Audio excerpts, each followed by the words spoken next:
Welcome back to the channel where we focus less on trying and more on being the best version of ourselves. In today's video, I want to take it a little bit back to the basics. I'm not going to be able to cover every single method in one video, but I want to focus on the main ones, the ones that are the most common. It's really important when you begin your manifestation journey to find a method that feels good to you, something that feels natural to you, and something that makes the process a lot easier. There is no one size fits all to manifestation, and for most people, I would say it's a little bit from everywhere. It's not like you pick one and then you're stuck with it forever, or that you can't use multiple methods together, or that you can't use one method for certain things, one for another thing. It is literally yours to play with, yours to pick and choose, yours to do what feels good for you.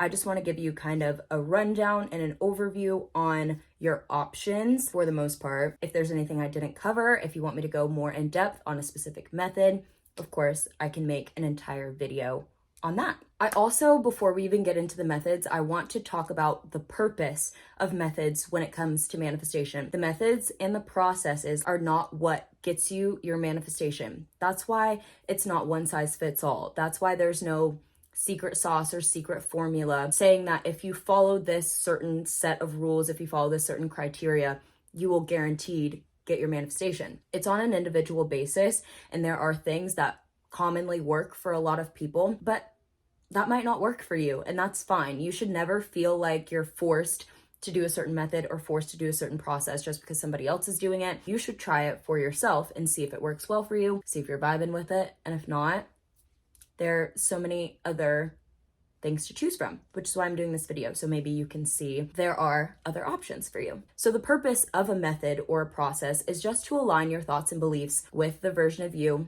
having your manifestation. They are just tools to help you along your journey. They're not the end all be all of whether or not you're going to get your manifestation. But especially when you're beginning, it's pretty helpful to have kind of a more structured approach to manifestation so that you stay on track, and it just keeps your focus and keeps your attention on the wish fulfilled, so you don't waver, so you don't lose focus, and so you can keep your thoughts aligned where you want them as dominantly as possible. You want to feel good in the process, not just when you get your manifestation, not just when it's done and it's showing up in the 3D. You want to feel good all along the way. So these processes will help you continue to refocus yourself, to pull yourself back into the state and allow you to remember the purpose of what you're doing, why you're doing what you're doing, and what you're doing, because your focused attention creates, your dominant thoughts create, and these methods help keep all those things in alignment with what you want. Listen to your body intuitively. What feels good to you? What feels natural to you? What makes you feel the most aligned? That's why it's important to try things out, to test things out. It's okay if you feel like something is not for you. You can move on, but give it a good shot. The things that you're drawn to are probably going to be the methods that are going to work the best for you, because you're going to want to do them and it's not going to feel like work. The methods are not for you to give yourself homework. It is to help you as a tool. When it's not helpful anymore, it's time for you to drop it. Again, listen to your intuition, listen to what feels the most natural to you, and that may change over time, and that's okay. Just remember to keep listening to yourself and keep tabs on what's going on in the 3D, how you're feeling internally, in order to guide you. Use your internal guidance system to tell you where you need to be. All right, with all that being said, now let's get into all the methods. First up, we have affirmations. Hands down, this is the most popular method that people use in order to manifest. All affirmations are positive statements that you use to reinforce a positive belief or a positive outcome, whatever your desire is. It's just a repeated statement that you continue to either say out loud or in your head to solidify new beliefs. So after you continue with your repetition, after you repeat for so long, that story is going to start going on in your head by itself on autopilot. If you know anything about Neville Goddard, you know that the I am awareness, the I am power is your creative power. That's how you manifest everything that you see in front of you. When you say an affirmation, when you make an I am statement, that's attaching something to your identity. Like, I am loved, I am worthy, I am chosen, I am wealthy, I'm abundant. All those things are I am statements. And you'll notice with an I am statement, it's going to be most likely in the present tense. The most important thing with affirmations is to make them as natural to you as possible, or to find an affirmation that really clicks with you, that really resonates with you. Because if you're constantly saying affirmations on a loop that don't sound like you, don't feel like you, they don't feel good, there's really no point in doing them, because the method is for you to feel good. It's for you to stay in that aligned state with your wish fulfilled. And ideally, in your wish fulfilled, you would be feeling good. If your affirmations are not making you feel that way, it might be time to switch up your affirmations. I think to a certain extent, affirmations are just thoughts, right? You are thinking them in your head, but it's a little different to go from affirming consciously and kind of injecting these thoughts into your mind versus when your thoughts are just going on autopilot. There's probably going to be more of a flow to it.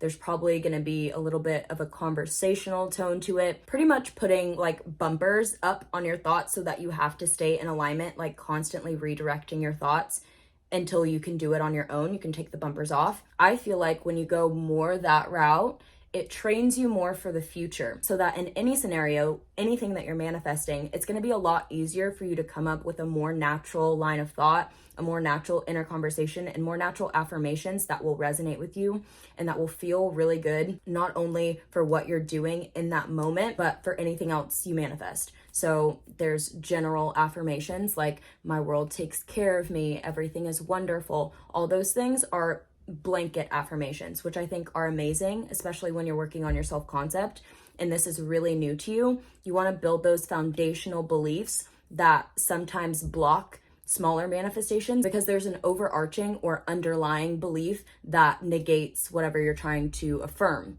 So focusing on those blanket affirmations as well as your specific affirmations and making them feel as natural as possible to you is what's probably going to get you the best results. It doesn't matter past, present, or future tense, but most commonly you're going to say it in the present tense or in the past tense, as if it's already happened or as if it's happening right now. Because usually what that's going to do is it's going to stir up the emotions that you're going to feel in that moment, and it's going to make it feel more real and even more natural to you in the moment. Even if you can't say that it's already done, I like the I'm becoming the highest version of myself more and more every day. Every day it's getting easier and easier for me to focus on what I'm manifesting. Every day it's getting easier and easier for me to be this version. Every day I'm seeing more and more evidence in my reality that this is true, that manifestation is working. Every day my belief grows more and more. So I'd go there instead of worrying too much about forcing it to be in the past or present tense. Like I said, this is all totally up to you. The affirmations are probably going to be for the kind of people who are overthinkers, who are constantly in their mind. Maybe you have intrusive thoughts or a lot of negative thoughts.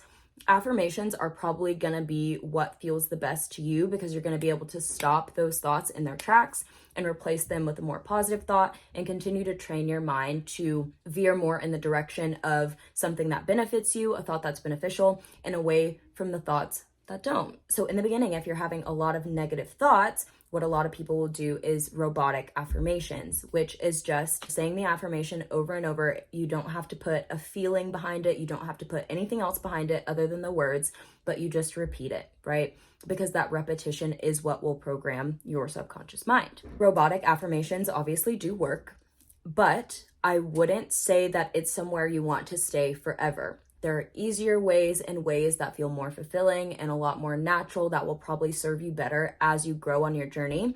But as a starting place, it's not bad, especially like I said, if you have a lot of intrusive thoughts or if your mind tends to wander a lot and you find it hard to stay focused or you find yourself wavering. When should you affirm? How much should you affirm? This is on a case-by-case basis. Nobody can tell you how many affirmations it's going to take in order for you to manifest. This is all so subjective and it's so individual that it really is up to you to try it and see what feels good.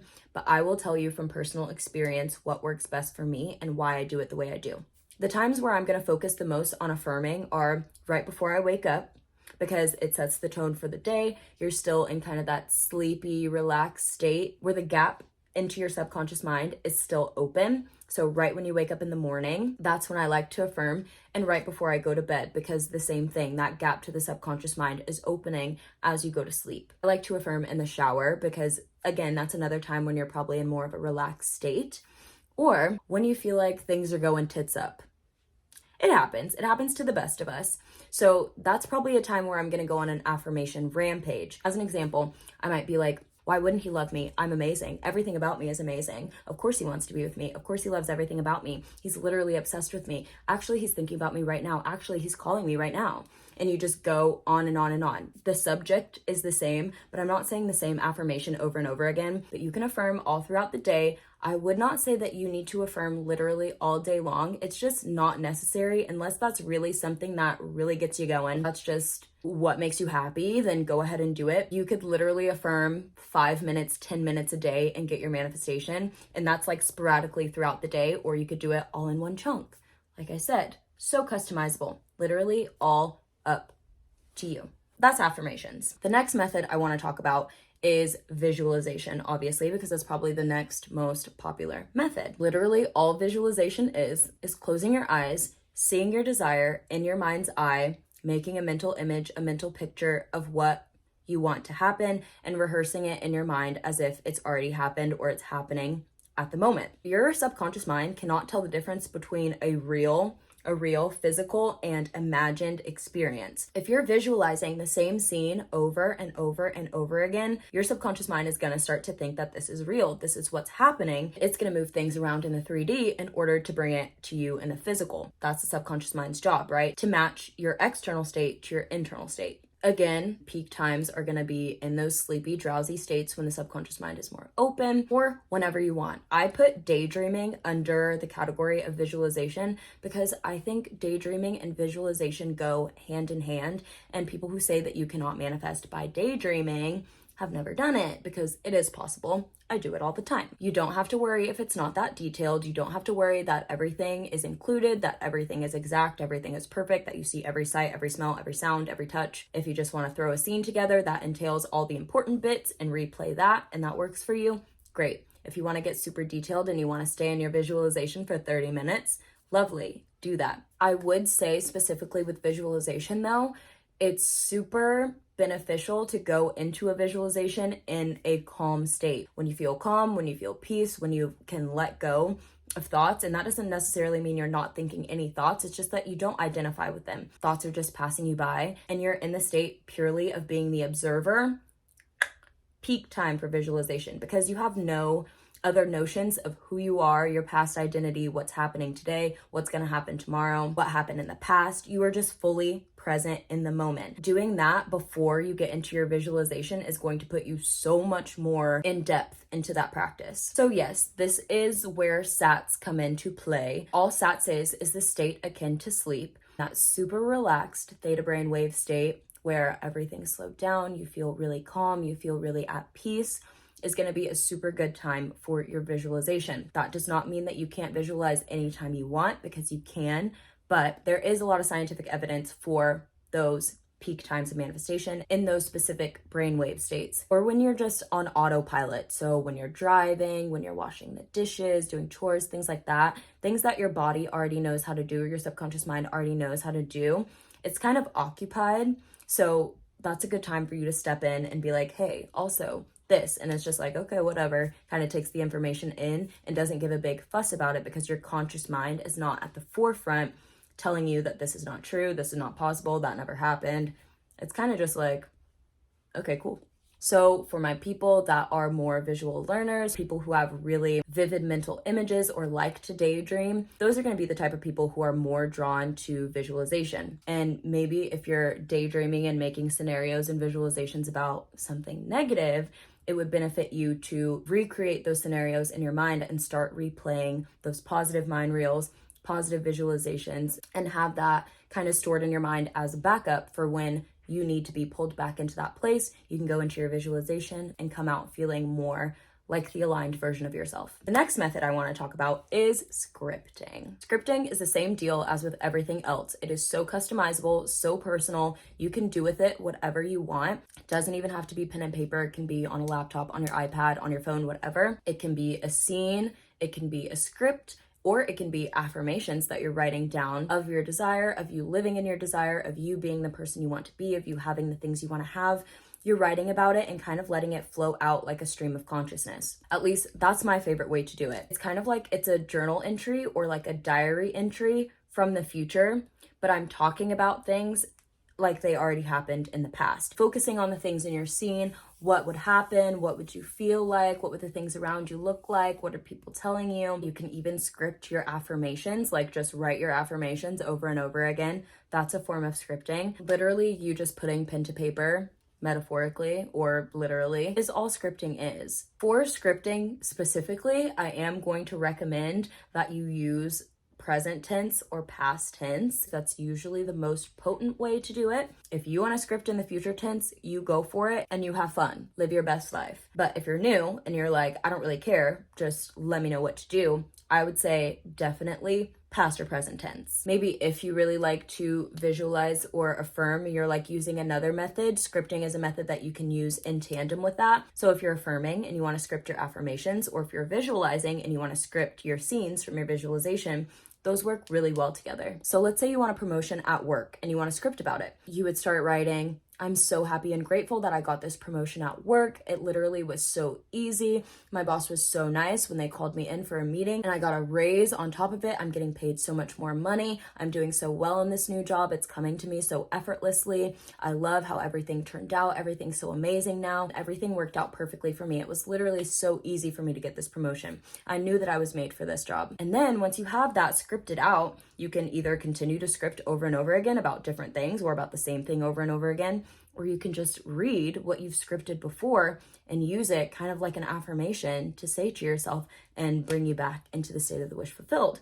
So that's why I really like scripting, because it's kind of like you have all of your scenes laid out for you and you can just go back and replay them just by reading what you wrote. To take it to its max potential, I would suggest that you get super duper detailed. 5 senses: touch, taste, smell, sound, sight, all of that. Try to include as much as you can and make it as detailed as you can. It will help you create a more vivid picture of what it is that you're manifesting. Because sometimes if you're just ambiguous, then when it manifests, it's going to be ambiguous as well. And you're going to be like, wait, this is not what I wanted. Or wait, this didn't manifest. This didn't work. But it's like, okay, well, maybe you need to get a little bit more specific.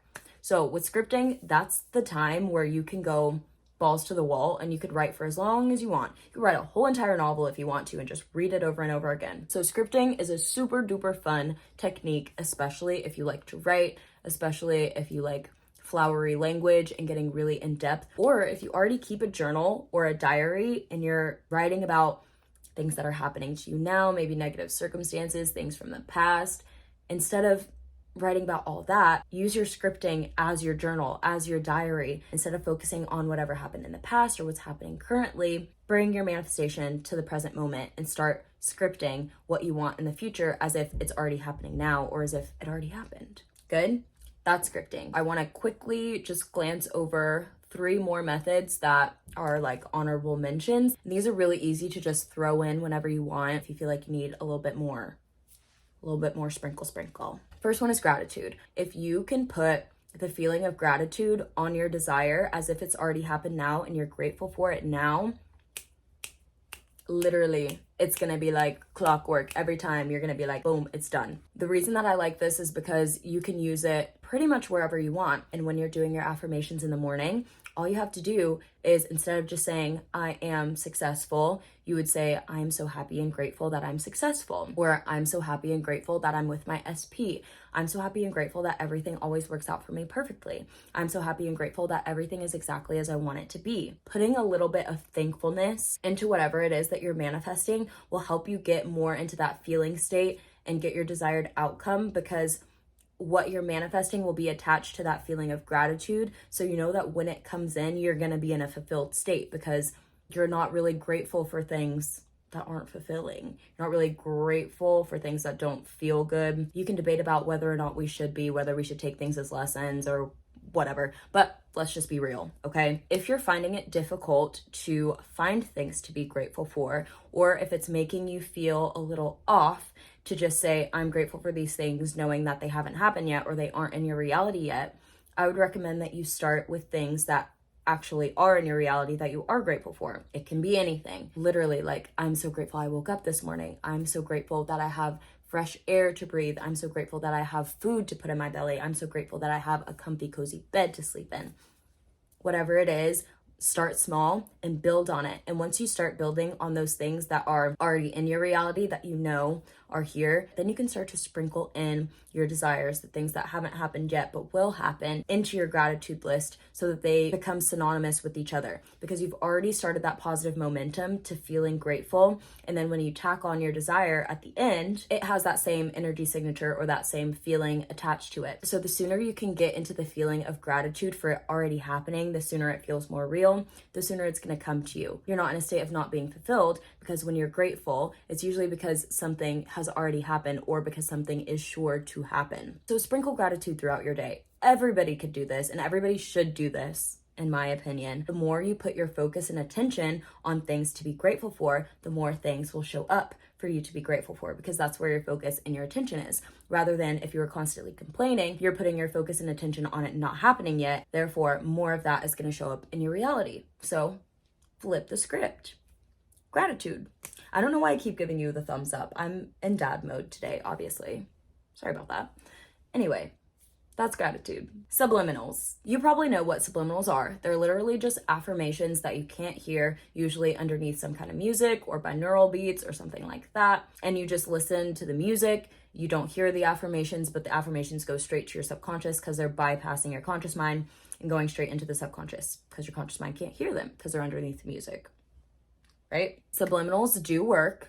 They do. The only thing I will say about subliminals is just to be careful where you get them from. You never know what people are putting on the internet, what people are putting in their subliminals, because you can't hear them, right? A lot of people will list what they have in their description, which is great, but still you don't really know because you can't hear it. So I would either recommend that you get your subliminals from somebody you really trust, or that you just make your own subliminals. It's really not that hard to make them. You can literally make them on your phone. And I'm sure there's plenty of tutorials on YouTube or wherever to make your own subliminals. They're not necessary. It's not a necessary method to use, but it is something that works. So if you have somebody that you really trust, or if you want to make your own subliminals, that's great. Something really nice to just have in the background if you want to play it every now and then. It doesn't have to be an all the time thing, but it is a helpful tool if you just don't feel like saying your affirmations out loud, or you don't really want to think about it. You're doing one of those things that's like an autopilot task. That's a really good time to use your subliminals. Last one we're going to talk about is mind movies.